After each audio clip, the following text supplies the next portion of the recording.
bienvenidos un día más a Periodista Digital en este jueves 22 de diciembre. Espero que hayan tenido muchísima suerte en el sorteo de la lotería de esta mañana. Cuéntenme por el chat qué tal les ha ido para que yo pueda ver si les ha ido mejor que a mí o no, aunque bueno, a mí lo cierto es que lo de todos los años, aquí seguimos, aunque seguiríamos, aunque nos hubiese tocado, pero bueno, me interesa que me cuenten cómo les ha ido ese sorteo mítico tradicional de la Lotería de Navidad de este 22 de diciembre. Y hoy tenemos que seguir hablando del tema de la semana, casi el tema del mes, del Tribunal Constitucional y de la ley trans, porque ya saben que hoy se aprobaba en el Congreso de los Diputados. Para ello, vamos a hablar con varios invitados con los que vamos a contar en el día de hoy, pero antes, como siempre, vamos con el repaso del director de Periodista Digital, Alfonso Rojo. Una nación de ovejas engendra un gobierno de lobos. La frase no es mía, es del periodista Edward R. Murrow, cuyo enfrentamiento con el senador McCarthy retrata George Clooney en la película Buenas noches y buena suerte. La frase nos viene al pelo viendo lo que está sucediendo en España. Siempre me he sentido muy patriota, pero les confieso con dolor que no profeso una gran fe en eso que se ha dado en llamar sabiduría, sentido común y valor del pueblo español. Desde hace tiempo me cuesta hasta encontrar un nexo, un hilo conductor entre aquellos desarrapados que cruzaron el Atlántico en cáscaras de nuez y conquistaron el mundo, entre los valientes que derrotaron al turco en Lepanto, entre los esforzados infantes de los tercios de Flandes y los españoles actuales. Me gustaría pensar lo contrario, pero creo que nos hemos convertido en una sociedad acobardada, ovina, acomodaticia, moralmente maleable, floja y hasta bizcochable. Y como sentenció el gran Murrow, en plena caza de brujas macartista, eso alimenta la proclividad al despotismo de los que mandan. La relación de Sánchez con la verdad ni siquiera es elástica, es inexistente. Ayer, en el Senado, a preguntas de Feijóo e intentando ir de gracioso, soltó eso de ya saben que soy un tirano y que mi única obsesión es instaurar la República Bolivariana. Pretendía, el muy merluzo, ironizar, hacer un sarcasmo sobre las acusaciones de golpismo institucional que se acumulan contra él. Pero a mí me sonó a profeta. Nunca, desde que hace 47 años falleció Franco apaciblemente en la cama de un hospital inaugurado por él, un presidente del gobierno había acumulado tanto poder mediático, político y económico como el que detenta el líder del PSOE. Y nunca se había usado el Consejo de Ministros y el BOE para favorecer a los sediciosos, a los corruptos y a los delincuentes. Sánchez no manifestó ayer el mínimo deseo de rectificar en su deriva autoritaria. Se ratificó, es una inquietante hoja de ruta, volvió a insultar a los jueces, amenazó a la oposición y se abrazó de nuevo a los enemigos de España que lo mantienen en la Moncloa. El mismo caradura que legitima el separatismo, indulta a golpistas, borra sus delitos, suelta a violadores, ataca la libertad de prensa y agrede al Tribunal Constitucional, tuvo la desvergüenza de afirmar que ve imperfecta la democracia española. Confía, como ha hecho siempre Sánchez, en el silencio de los corderos. Pero esta vez no debemos ni le vamos a dejar. En cuanto haya elecciones, lo vamos a correr en pelo. A él, a sus compinches y a ese partido infame en que se ha convertido el PSOE. Y ya saben que todos los días salimos a la calle para preguntarle a los ciudadanos qué opinan de algún tema en concreto. Hoy Ariadna Prados les ha preguntado sobre la gasolina. Lo vemos. Llenar el depósito de un coche de 55 litros nos costará unos 90 euros a principios de 2023 porque el gobierno de Pedro Sánchez quita la bonificación de 20 céntimos en gasolina y diésel. ¿Qué le parece a la gente? Malísimo. Pues muy mal. Yo que utilizo el coche, pues complicado. Yo no tengo coche, o sea que... Malísimo porque yo vengo de Majadahonda a Plaza Castilla a trabajar pues todos los días. Yo creo que 20 céntimos, es una miseria. se nota un poquitico la ayuda. No se da. Muy poca, pero se nota. ¿Que le van a quitar los 20 céntimos? Ya no necesitabas echarle 25, pues ya le echabas 20, ¿no? Es tremendo lo que se llena el metro. Pero si lo quita, pues otro hueco más para uno, ¿no? Porque con el sueldo, los sueldos que tenemos, no llega. Parece que hay ya muchos impuestos en el combustible. Hombre, yo pienso que sería bueno para todos que el precio de la gasolina tuviera una bajada real. Y venirse en con el coche, pues para acá es mucho más. Pues todo peor. Se preocupan por sí mismos No sé cómo se lo van a montar, pero deberían de hacer algo. y que la gente se las apañe como pueda. No les prometéis, damos la ayuda. Si no son los 20 céntimos, 15 o algo por el estilo. Que no les falta de nada y tienen su sueldo y tienen sus casas y tienen sus alimentos y sus coches oficiales y etcétera, etcétera. Para todo no llega. Pues ellos, ¿qué les va a importar? Yo creo que ellos realmente no se preocupan por la situación. Además de todo lo que está ocurriendo con el Tribunal Constitucional, evidentemente estamos muy preocupados en España por el asunto económico. No hacemos más que ver el precio de la cesta de la compra subir y subir, la inflación, y estamos realmente preocupados por lo que pueda ocurrir de aquí al año que viene y si esta situación, todo parece, va a empeorar o no. De eso precisamente ha hablado hoy Alfonso Rojo con el economista Daniel Lacalle. Profesor Lacalle, ¿se ha salido Pedro Sánchez con la suya o se va a salir con la suya en el tema del Constitucional? Yo me temo que se va a salir con la suya, porque va a acordar con los independentistas y con Más País una modificación de la ley de cómo se modifica también el Tribunal Constitucional, y yo creo que se va a salir con la suya, pero es muy peligroso, claro. Y la tesis esta, que funciona mucho en Génova 13, que en este momento hay cierta euforia, pero de que Europa no lo va a permitir, ¿es creíble, visto lo que ha hecho Europa en los últimos 40 años o 35 años? La Unión Europea jamás ha actuado de manera preventiva. No lo ha hecho ni con Grecia, ni con Hungría, ni con Polonia, ni con Portugal, con ningún país. No es cierto. La idea, esta idea de vamos a quedarnos sentados, que nos va a ayudar el primo de Zumosol, no funciona y no ha funcionado nunca. Además, no podemos olvidar que en la Unión Europea no tienen la misma visión que tenemos los ciudadanos de cada país de lo que está pasando internamente. Ellos ven a Pedro Sánchez como una persona que cumple con las cosas que le exigen, aunque luego no sea cierto, o por lo menos que no molesta, ¿no? Y que están más preocupados por Meloni o por Hungría. Ya, eso es verdad. En cualquier caso, tenemos elecciones y muy importantes, autonómicas y municipales, en 5 meses y unos días, es decir, en 5 meses prácticamente, 5 meses y una semana y media tenemos elecciones. Todo esto que está pasando, en tu opinión, ¿va a influir en ese resultado electoral? Porque habíamos dado por supuesto que la economía va a ser clave y determinante y la inflación, pero estos asuntos mucho más políticos también van a influir ese día en las elecciones. Probablemente más. Si recordamos las elecciones andaluzas, lo que hizo que el Partido Socialista tuviese una debacle histórica fue la situación con Cataluña y el acercamiento al separatismo por parte de Sánchez. Yo creo que los ciudadanos probablemente reaccionen más a temas políticos que a temas económicos en este entorno. Creo que se ha vendido bien por parte del gobierno la falacia de que los temas económicos, cuando son malos, vienen de fuera y cuando son buenos son gracias a ellos, pero desde luego lo que sí se ve es esta crispación generada por un gobierno que quiere mantenerse en el poder a toda costa y que está dispuesto a destruir las instituciones.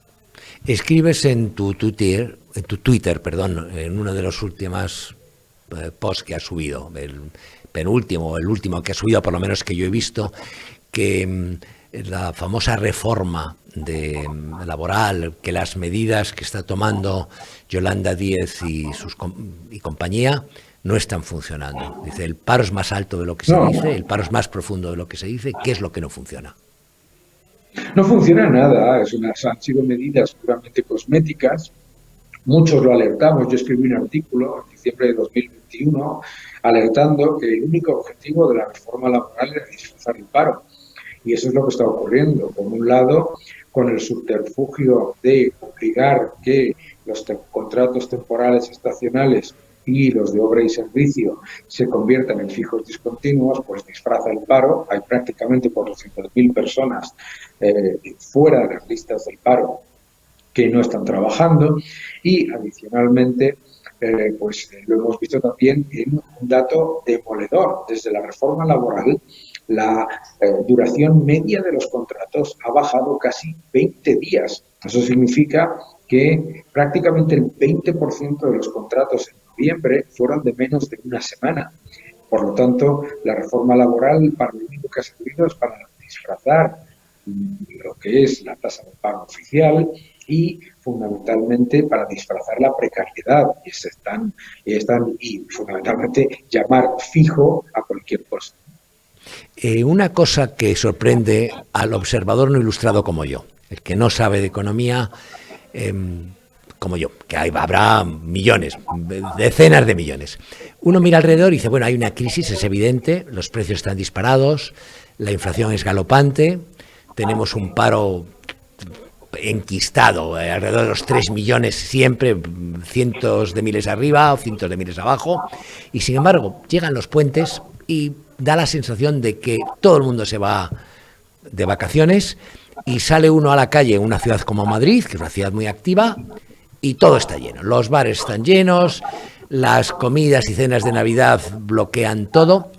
¿Cómo se explica eso? Sí, yo me acuerdo, y probablemente tú también te acordarás, en la crisis del 2008, que Berlusconi dijo las famosas palabras de ¿cómo va a haber crisis si están todos los restaurantes llenos? ¿No? Sí. Lo que suele ocurrir en un periodo como el que estamos viviendo ahora, sobre todo después de que nos encerrasen obligatoriamente con la pandemia, es que cualquier renta disponible que tengan los ciudadanos que puedan usar para actividades sociales, para el ocio, la consumen. Y es verdad que el turismo y el consumo se mantienen relativamente adecuados. Pero fíjate qué dato más interesante. El consumo, prácticamente en términos de volumen, no está subiendo de una manera importante. Lo que está subiendo es que pagamos mucho más por ese consumo, ¿no? Es decir, que, pues sí, los restaurantes están llenos, pero consumimos menos, la gente es más prudente en lo que gasta, aunque consume menos cantidad, el precio es superior. Por lo tanto, pues lo que fundamentalmente estamos viendo es el deseo de la gente de disfrutar un poco de la vida en unas circunstancias muy difíciles. Pero no olvidemos que en el año 2008, y no digo que las circunstancias sean las mismas, en el año 2008 yo venía a España y parecía que estábamos de fiesta, es decir, estaba todo absolutamente a reventar, ¿no? Sí.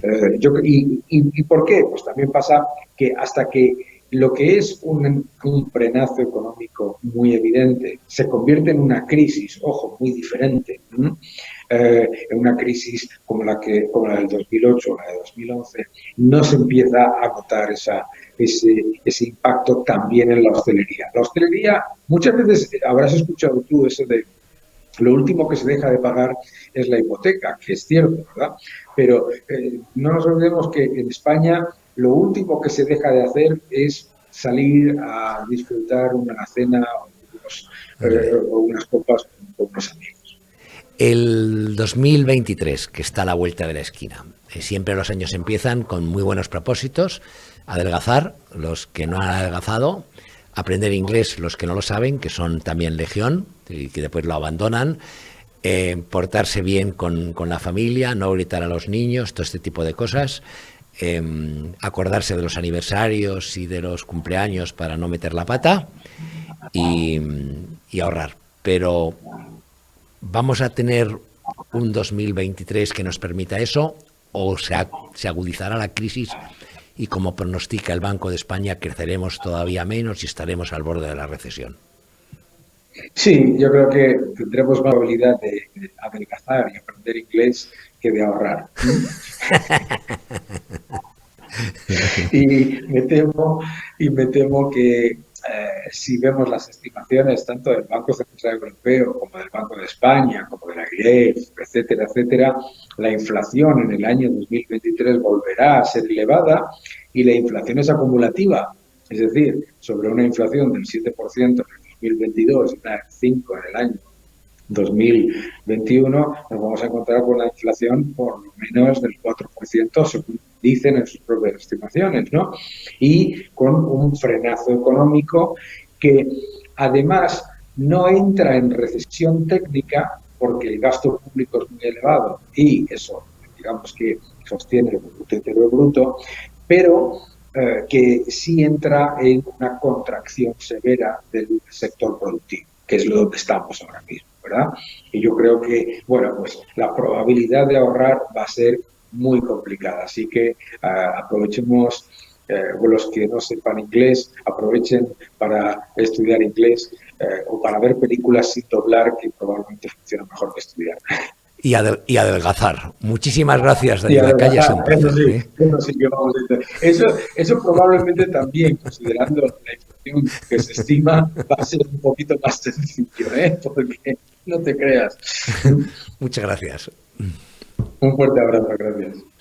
Y en el asunto político, hoy hemos hablado del Tribunal Constitucional, también de la ley trans y de algunos asuntos de calado internacional que también son importantes, como ese escándalo del Parlamento Europeo, de que se ha sabido que Qatar dio sobornos a varios europarlamentarios para que estos tomaran decisiones políticas que les beneficiaran. Pues no solo Qatar, también Marruecos. De todo esto vamos a hablar con el vicepresidente primero de Acción Política y también jefe de la delegación de Vox en el Parlamento Europeo, Jorge Buxade. ¿Qué tal, Jorge? ¿Cómo estás? Pues muy bien, Rebeca, muy buenas tardes y gracias por la llamada.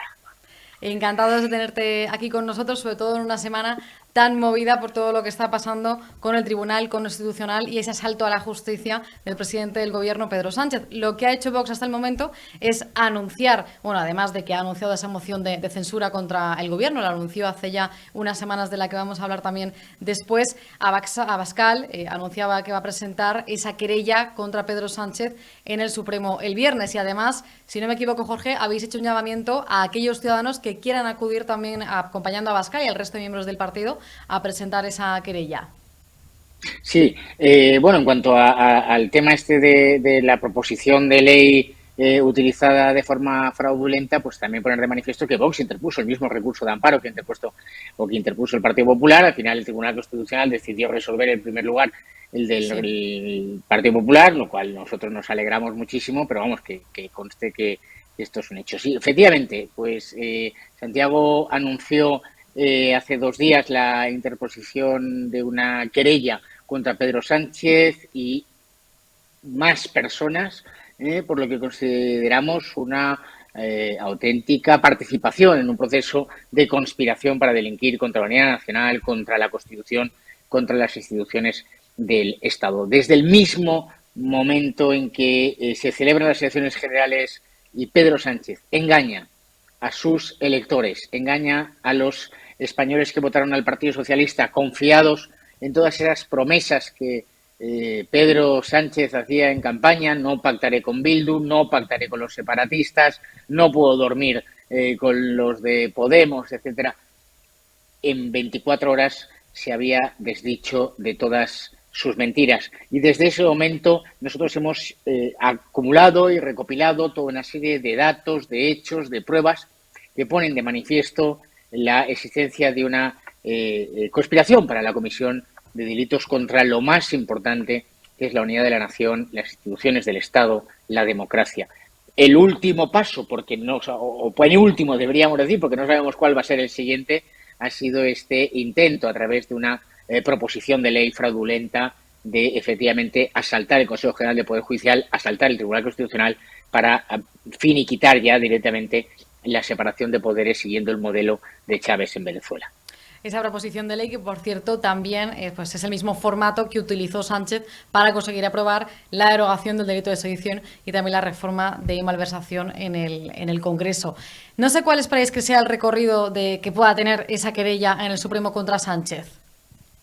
Bueno, el recorrido judicial, por supuesto, lo marcará el la sala de lo penal del Tribunal Supremo, que tendrá que leer nuestro documento amplísimo, con toda seguridad y con un no menos amplio material probatorio, y a partir de ahí pues será el magistrado instructor que se designe el que decidirá si continúa con la instrucción.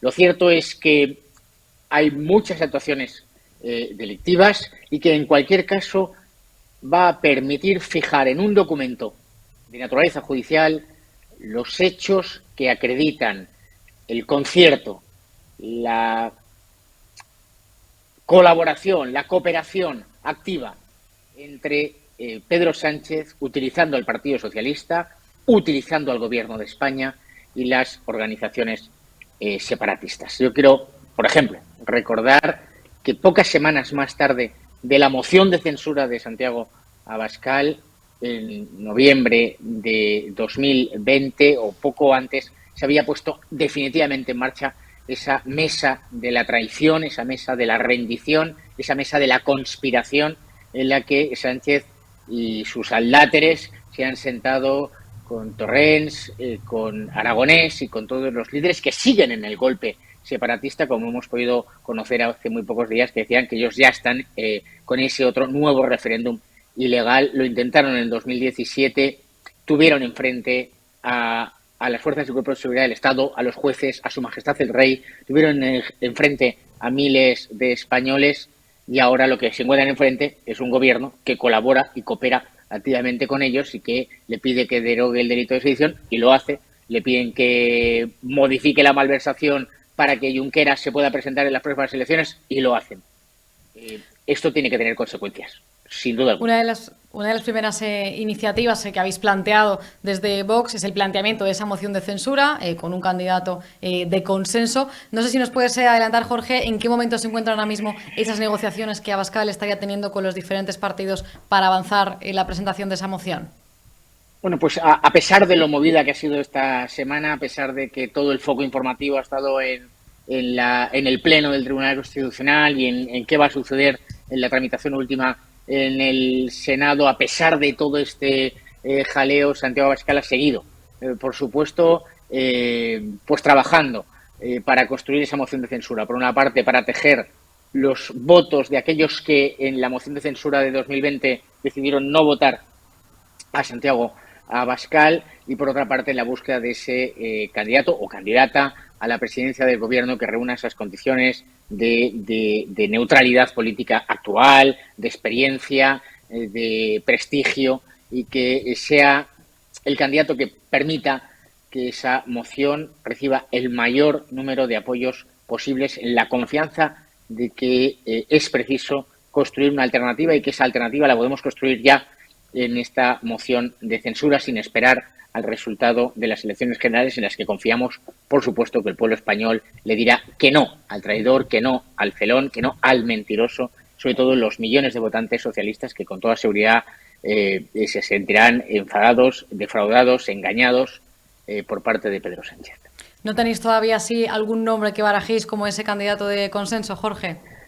Pues mira, Rebeca, te podría decir muchos, pero cometería una imprudencia. Yo creo que Santiago se está reuniendo con muchísima gente, está entrando en contacto con muchísimas personas y bueno, pues haciendo ese planteamiento y proponiendo, pero sobre todo lo más importante ahora mismo es tener el ir tejiendo incluso dentro del propio Congreso de los Diputados los eventuales apoyos para esa moción de censura. Vamos a hacerlo bien, vamos a hacerlo. La situación es muy grave, como se pone de manifiesto en estas imágenes que estoy viendo ahora mismo al fondo, con Santiago Abascal compareciendo en el Congreso de los Diputados. La situación es gravísima, lo es desde hace meses. Es verdad que ahora los medios han puesto pues eso, los focos en este asunto del Estado de Derecho, de los riesgos para la democracia y para la libertad de los españoles, y yo creo que nosotros no vamos a ceder, y Santiago Abascal pues está en ese camino de construir esa alternativa. Por el momento el Partido Popular parece que sigue pues, firme, ¿no?, en su postura de que parece que no va a apoyar esa moción de censura. No sé si esperáis que haya un cambio de postura por parte del partido de Alberto Núñez Feijóo. Nosotros siempre estamos con la mano tendida desde hace meses al Partido Popular, lo hemos dicho por activa y por pasiva, y lo cierto es que en los últimos días, las últimas semanas, alguna declaración del presidente del Partido Popular, Núñez Feijóo, ya habría la posibilidad a una abstención. Bueno, pues vamos a seguir caminando, vamos a seguir dando razones, argumentos y motivos para construir esa moción de censura que lleve a un candidato independiente a la presidencia del gobierno con la exclusiva finalidad de convocar inmediatamente elecciones y darle la voz al pueblo español, que es algo que están deseando millones de españoles. Y lo cierto es que solo hace falta ver los resultados de las elecciones desde las elecciones de noviembre de 2019 y cómo ha habido cambios prácticamente en todos los parlamentos, bueno, con toda seguridad, pero vamos desde Cataluña hasta Castilla y León, donde incluso hubo un cambio de gobierno, Madrid o Andalucía. En ninguno de esos lugares el Partido Socialista ha tenido un buen resultado, porque en Cataluña pretendían ganar las elecciones y además ahora ya podemos concluir directamente que eso que está ahí es una sección más del partido separatista, que es el partido totalitario en Cataluña. Sí que quienes se han mostrado a favor de esa moción de censura está siendo la ciudadanía. Yo personalmente como periodista, también como ciudadana, lo que percibo es que hay mucha gente que está a favor de que sí que se plantee esa moción como un método válido para poder sacar a Pedro Sánchez del gobierno, o si no también pues para mostrar una realidad, ¿no?, a muchos españoles y también a Europa. También habéis llamado a la movilización de los ciudadanos y se habla de una manifestación que estaría convocada para el próximo 21 de enero. No sé si habéis planeado ya si vais a participar en esa manifestación o todavía no.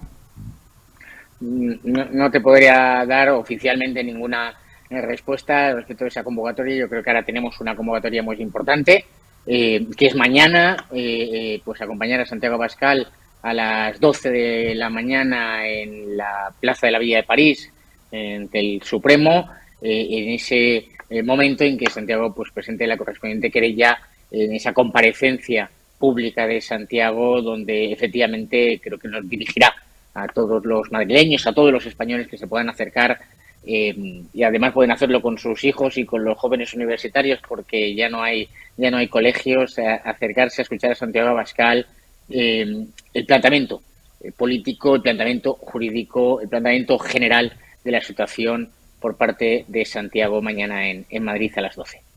En el ámbito internacional, Jorge, además eres jefe de la delegación de Vox en el Parlamento Europeo, y esta Eurocámara últimamente ha sido noticia por ese escándalo de sobornos que se destapó, que venía de Qatar, relacionado con Eva Kaili, y ahora también la última noticia que se ha sabido es que esos sobornos no solo vendrían desde Qatar, sino también desde Marruecos, y estarían pues involucrados otros europarlamentarios.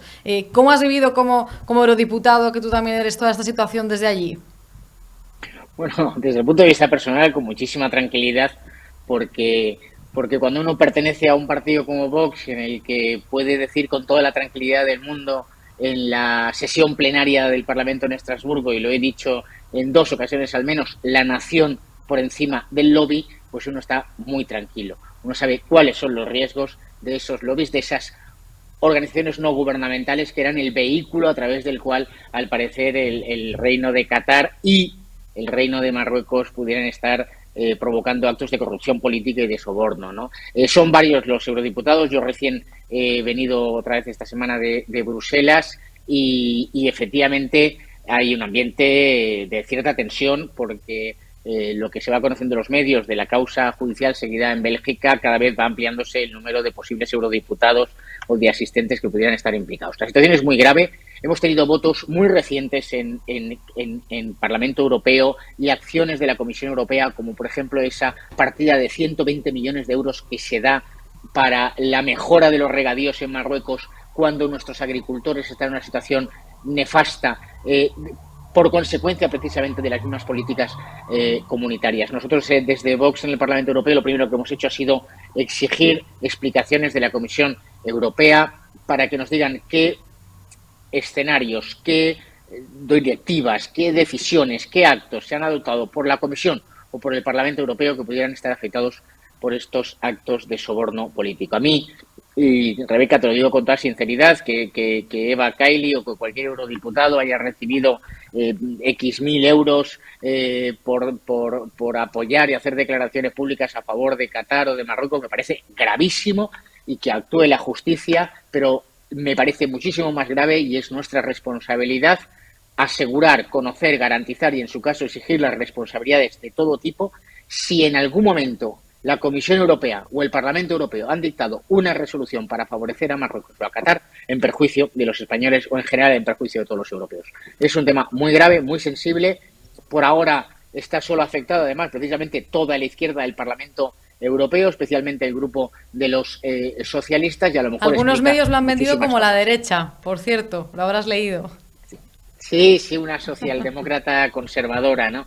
Sí. Claro, es que están en eso, están en mentir, en engañar y en tener el patrimonio de la moralidad, ¿no? Ellos se creen que son la cumbre de la moralidad, y cuando se demuestra todos y cada uno de los días que de respeto a la moral, a la dignidad, al sentido común, a los valores más elementales de decir la verdad, la izquierda no puede dar ni una sola lección. Nosotros tampoco, no venimos aquí a dar lecciones, venimos a trabajar, venimos a luchar por los intereses de los españoles, pero sí que acredita que el Parlamento Europeo, algo que hemos repetido constantemente en nuestra crítica positiva a las instituciones de la Unión, es decir, una crítica con voluntad de reformarla y de mejorarla, que el Parlamento Europeo, los eurodiputados, no atienden a los intereses nacionales. Normalmente atienden a intereses pues de lobbies que pueden ser empresas o pueden ser lobbies ideológicos, como en este caso al parecer Qatar. Por ejemplo, todo el lobby de los ecologistas, son lobbies muy potentes, grupos de presión extraordinariamente potentes que influyen en las votaciones de los eurodiputados. Y nosotros lo que vamos a hacer en Vox de que esto podía estar pasando o os ha pillado por sorpresa? Hombre, lo de las bolsas con miles de euros en efectivo, pues no, de esto no teníamos ninguna sospecha. Si hubiéramos tenido una sola sospecha, lo que hubiéramos hecho es acudir ante un juzgado de instrucción en Bélgica y denunciarlo, por supuesto. Pero sí que es verdad que hay situaciones en el Parlamento Europeo que son absolutamente demenciales. Todas las semanas que tenemos pleno en Estrasburgo, el Parlamento Europeo se dedica a dictar resoluciones a propósito de las cuestiones más inverosímiles o de cuestiones que afectan a estados extranjeros, ¿no? Y oiga, ¿y aquí por qué estos diputados tienen una opinión tan clara sobre lo que está sucediendo en Azerbaiyán o Tayikistán? Es decir, yo soy el más tonto de los que están aquí. Bueno, pues estas cosas te hacen preguntar, ¿no? O por qué determinados diputados del norte de Europa tienen muy claras sus votaciones al respecto de la PAC cuando afecta a los agricultores españoles o italianos, ¿no? Y efectivamente detrás hay esos lobbies, esas ONGs. Al final es toda la estructura de ONGs ambientalistas, ecologistas, en este caso, fíjate que eran dos ONGs vinculadas a asistentes y eurodiputados socialistas, que uno se llamaba, en español lo traduzco, ¿no? Lucha contra la impunidad y paz sin justicia. Pues detrás de esas palabras tan bonitas, lo que había era una trama política para corromper a los políticos en el Parlamento Europeo. Al parecer también, quizá la Comisión Europea está afectada para beneficiar a una monarquía islámica radical como es la de Qatar, que por otra parte no nos ha de llamar mucho la atención, porque también hemos visto cómo la FIFA ha caído en esa trampa, ¿no? Pues muchísimas gracias, Jorge Buxade, vicepresidente primero de Acción Política de Vox, también jefe de la delegación de Vox en el Parlamento Europeo, por estar estos minutos con nosotros. Gracias a ti, Rebeca, y a ti y a todos tus espectadores, y nos vemos, pues feliz Navidad y un próspero año nuevo sin Sánchez. Feliz Navidad, y esperemos efectivamente que ese nuevo año nos libremos de Sánchez de una vez por todas. Seguro que podemos hablar en próximas veces de lo que continúa sabiéndose de eso, de todo el escándalo del Parlamento Europeo con esos sobornos, y también del Tribunal Constitucional, que esto yo creo que va a ir para largo, Jorge. Por desgracia. Muchas gracias, Rebeca. Gracias.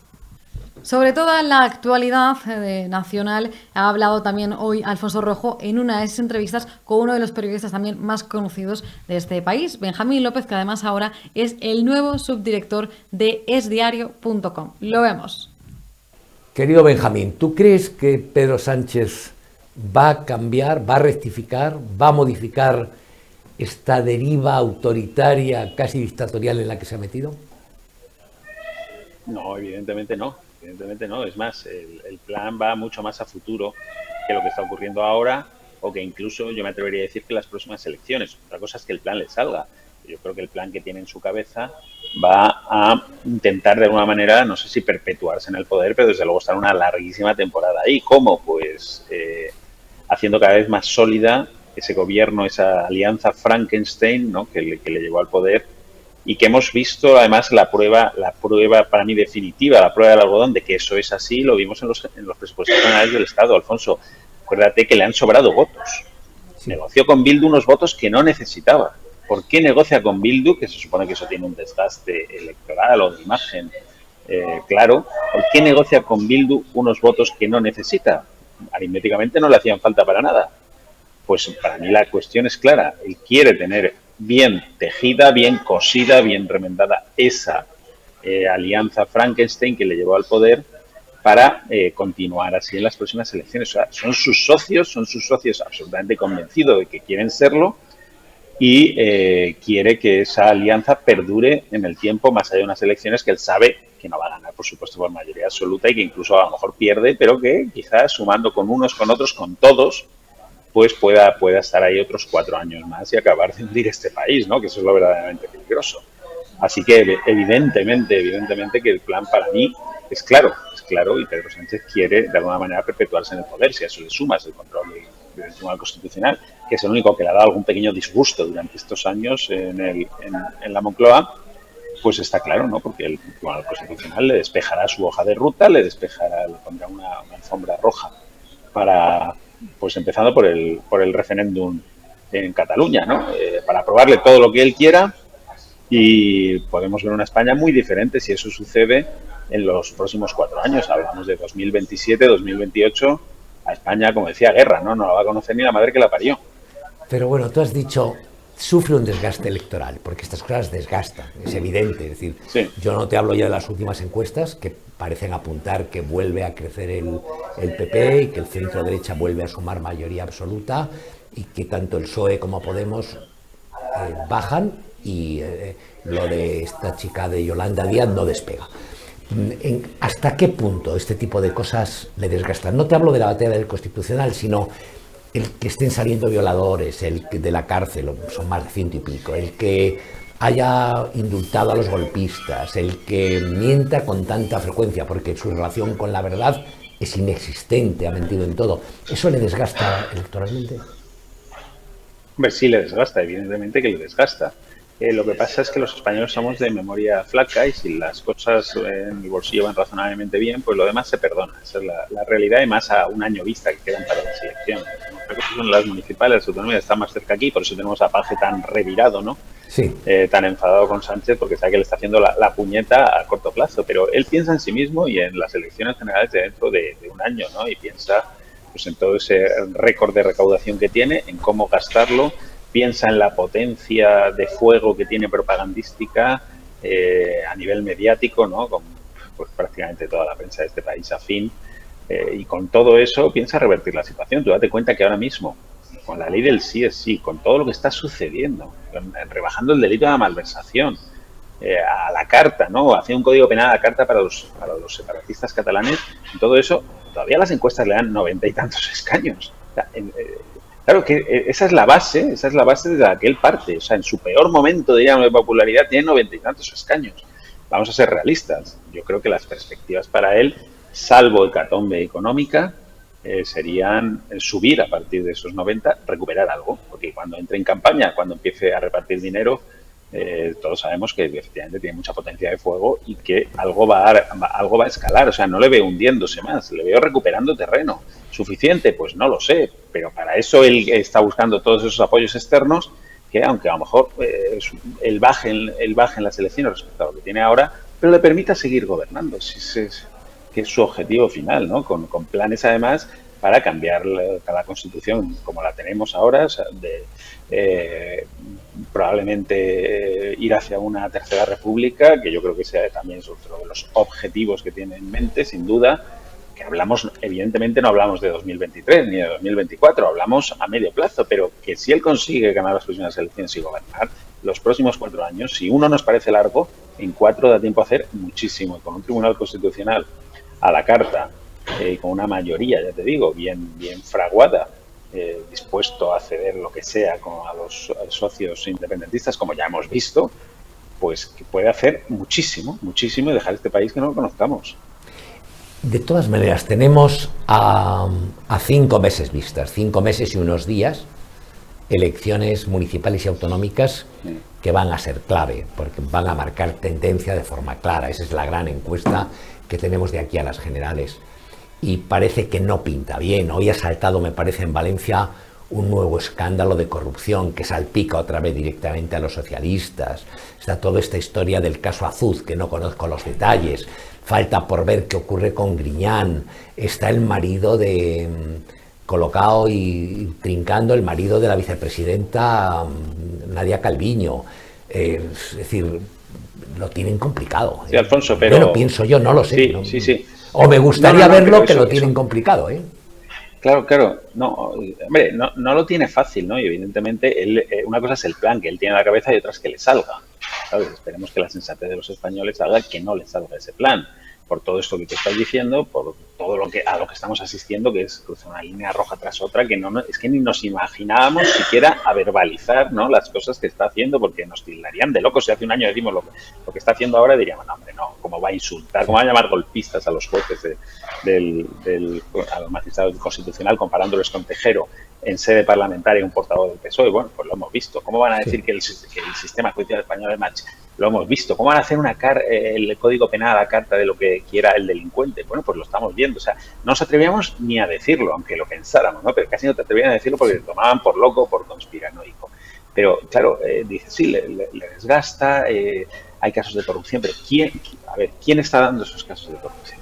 O el periódico que los saca, que consigue esa información, los demás prácticamente no le siguen, o algunos medios, que está el tuyo, por supuesto, está el diario, y cuatro más, Alfonso, esa es la realidad. Sí. Un caso de corrupción del PP, imagínate, cambia Chimo Puig por Isabel Díaz Ayuso. ¿Qué pasaría hoy? No se hablaría de otra cosa. Sería portada, absolutamente todos los periódicos, abriría todos los informativos y bueno, estaríamos una semana con este asunto. La realidad es bien distinta, la realidad es que pasa casi inadvertido. Es decir, que a Chimo Puig le hará daño allí. Si Levante, que no sé si lo está dando, el periódico Levante lo está dando, sé cómo lo dan igual allí. Ni lo está dando. Ya. Claro, a lo mejor ni lo está dando, Alfonso, es que esa es la realidad. No, esa es la realidad. La historia la ha sacado El Mundo. Lo del marido de Calviño, sí. Claro, lo ha sacado El Mundo esa historia. Sí, la del marido de Calviño la han sacado algunos periódicos que han podido tener sus informaciones al respecto y tal. Ha tenido repercusión en los 4 que lo queremos publicar. Y ahí está, que es un caso gordísimo, clarísimamente de nepotismo, que habría que pedir explicaciones. Pasa inadvertido. Entonces, tampoco nos hagamos muchas ilusiones, ni en que esos casos de corrupción le van a desgastar demasiado, porque todo depende del altavoz mediático, ni en que Europa va a venir al rescate, porque no va a venir. Entonces, somos nosotros que nos tenemos que sacar las castañas del fuego. O impera la sensatez un poco en las urnas, y los españoles pues nos tentamos la ropa y somos capaces de meditar el voto 5 minutos, o si no va a ser muy peligroso. Y yo no tengo todas conmigo de que no les salga el plan que está tramando en su cabeza. No me asustes. Los españoles de lo peligroso que es ese plan. Déjame para concluir. Sí he notado, yo no sé si porque no estoy muy acostumbrado, que se le ha pueso cara de enterrador, de empleado destacado de la funeraria, y que tiene una crispación enorme que trasciende de esa risa impostada, de esos gestos que hace. Es decir, que nunca antes, si recuerdas, en el caso de Zapatero le decía a Gabilondo, allí en la SER, me interesa que haya tensión, nos interesa que haya tensión, era el PSOE, crear tensión, pero Zapatero nunca entró en el insulto, en lo de los tejeros, de insultar a los jueces, dejó que ese trabajo sucio lo hicieran los subalternos, los sicarios. En el caso de Pedro Sánchez, y eso es una novedad también como presidente del gobierno, ha entrado al fango más que nadie, insulta más que nadie, está crispado más que nadie. Eso es una táctica, es que está nervioso, se le ha ido la cosa de... ¿Por qué? Yo creo que es un personaje que lleva muy mal, ¿no? Que alguien le tuerza el brazo, y ha tenido algún revés importante esta semana, como todos sabemos, ¿no? En el Constitucional. No lo soporta, no lo aguanta. Siempre que ha salido un plan suyo mal, ha rodado alguna cabeza un tiempo después. Piensa en aquel plan de la moción de censura en Murcia, que luego desencadenó las elecciones anticipadas en Madrid, etcétera, etcétera, y que acabó costándole la cabeza a Iván Redondo, sí. Ya no me acuerdo del ministro Ábalos, ahí me salieron salía el nombre. Ábalos, Iván Redondo, Ábalos, son los dos principales. claro, o sea, sus más directos, claro, él es un hombre que se crispa cuando alguien le tuerce el brazo. Y yo creo que esta crisis que ha pasado con el Tribunal Constitucional, que sí, que la va a solventar, le va a importar dos pepinos en los estándares democráticos europeos que exigen que se hagan informes previos por parte del Consejo General del Poder Judicial, por parte del Consejo de Estado, se lo va a pasar por el arco del triunfo todo eso y lo va a legislar, como sabemos, antes de que acabe enero ya tendremos esas normas aquí, ese cambio de mayorías para elegir al Tribunal Constitucional. Eso lo sabemos todos, pero sabe que esto le ha dejado unos cuantos pelos en la gatera y le duele y le molesta que le dejen en evidencia y va a tener consecuencias. Yo te digo una cosa, yo si fuera Bolaños no estaría tranquilo del todo. No estaría tranquilo del todo. Gracita Bolaños. Oye, Sí. muchísimas gracias. Pero es que no le gusta, no le gusta. No hemos dicho a nuestros espectadores y lectores que estrenas puesto nuevo, que estás de subdirector en Es Diario, que es el nuevo subdirector de Es Diario, digo, para que te lean y te sigan ahí. Un abrazo y mucha suerte, Benjamín. Pues un abrazo para ti también y que te vean y te lean a ti también. Que hay muchos lectores para todos. Un abrazo. Y hemos llegado ya al final del programa. Muchísimas gracias a todos por habernos acompañado un día más. Ya saben, denle me gusta a este vídeo, compártanlo si les apetece, suscríbanse al canal para no perderse ninguno de los vídeos que subimos. Y además les recuerdo, como todos los días, que tenemos varias redes sociales en las que también nos pueden seguir, las han visto en pantalla, para no perderse todo el resto de contenidos que también subimos a esas redes. Ya saben, mañana hablaremos como siempre a las 8 de la tarde aquí en la segunda dosis de Periodista Digital. Muchísimas gracias y hasta mañana.